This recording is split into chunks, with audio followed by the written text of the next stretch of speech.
right, let's do that. How do you manage that? So how it's going to actually, it's possible to do this in the least amount of time. Because in the end, that's the story about the bike. Eh? So yes, it costs you time. You have to learn how to bike, and certainly you have to pedal. But in the end, if it brings you somewhere a lot faster, so if the benefits in time are higher than the effort you put into, that's a business case, right? It makes sense. So what I use to find people, for example, this second circle that was here, the people online who are already talking about my event or talking about my business. I work with RSS feeds. RSS feeds is a technological feature which monitors website and gives you an alert anytime something changes on the website. Originally, this was interesting to monitor blogs, so you don't have to go to the website every day to see if something new, but the website tells you if there's something new. Well, you can also use RSS feeds on your search results. And this makes it really interesting because then you don't have to do a search every day, see if there's new search result, but the search results are going to tell you if they're there.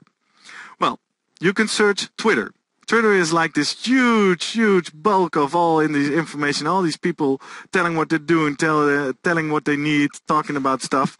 Well, you can search that with a big net, and Twitter can tell you through an RSS feed if they found something new.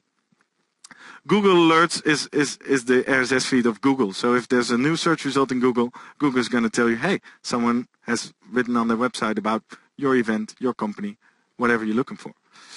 There's this service called Social Mention, which is doing the same as Google Alerts, only then specifically for the social networks. So weblogs, social content, YouTube, Delicious, bookmarks, all this kind of stuff. I have used the tool RSS Friends, which tells you on Twitter if you have new followers, but also if you have new quitters, so who's leaving.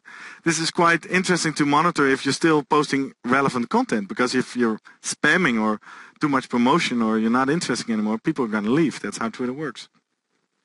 And then I use RSS feeds to monitor interesting weblogs to feed the content. For example, the learning part of the content, I pull from a couple of interesting weblogs that I monitor through RSS, and then I post that content in my Twitter accounts.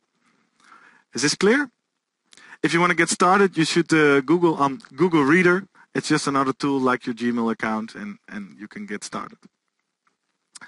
What I also work with is Twitter lists, because Twitter is as I said again, it's a big bulk of information. A lot of people go in there, and it's really easy to follow a lot of people, and that's interesting because then a lot of interesting content can reach you.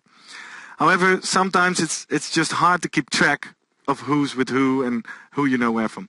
Well, Twitter has this feature to categorize people in lists. So, for example, I have a list which is called In Real Life.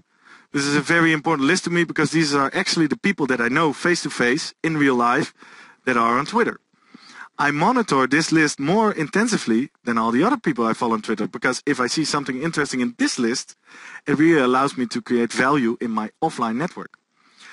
This is an example of a list of an event that we did in December. Today, there's also a list of the AMIF. Any one of you who has used the hashtag #AMIF has come on our Trickle AMIF 2011 list. So then we provide value to you that you can find other people who are also here. Start talking to them. And these lists are then really handy to use in TweetDeck. And TweetDeck makes social media manageable, in my opinion. It's an application that you can install on your desktop. You feed the different accounts that you own in there, and TweetDeck will show them in these columns as you see them right here. And you can shuffle these columns. So, for example, this is my home screen. In this case, I see on the left side, I see all the people that are in the list, Dag van de Toegevoegde Waarde. So all the people that are talking about the event I was going to at that moment. I see my direct messages. These are really important because this is what people are saying to me directly. I see my mentions, my advertise, people talking about me. And then, pretty interesting, I see my all friends column. So this is this big trash. It's like 700-800 people I'm following all their updates. It's like a fire hose of information. However, TweetDeck makes it possible to use filters. And the filter I'm currently applying is the question mark. So it's only showing me the tweets with people who have a question. Well, these, as I told you, are interesting because if I know the answer, I can provide them with valuable content.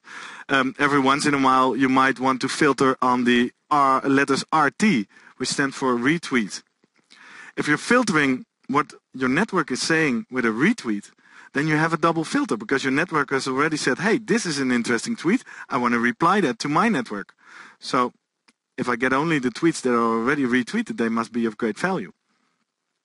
And then there you see on the total right side of the screen, you see the in real life list, so the people that I really know. Why does it now say /Hootsuite? Because I'm in doubt at the moment. I've done this talk before, and then people say, how about Hootsuite? Well, now I start using it. A drawback of TweetDeck might be that it, from time to time, gets a bit slow. And because it's a desktop application, you're the only one who's able to use it. So now you have Hootsuite. This is basically the same functionality, only it's web-based. And the advantage of that is that you can work with Hootsuite with a team. So if you're in a company or an event, you can work with several people from the same account. You can schedule tweets, which you can also do in TweetDeck. So, for example, at this Monday morning, you have a lot of inspiration. You want to get started. You're reading your RSS feeds. You see a lot of stuff you want to tweet. Well, you don't want to post it all at once because then it's there and it's gone. So you can use TweetDeck or Hootsuite to schedule your tweets and make a nice interval of like every 3 to 4 hours so people have a chance to read up. Is there anybody of you in the audience using TweetDeck or Hootsuite and is in favor of one of the two? People who use Hootsuite? Some of you. People who use TweetDeck? The same, so you're also in the same doubt as me. Well, I don't know who's going to win this competition.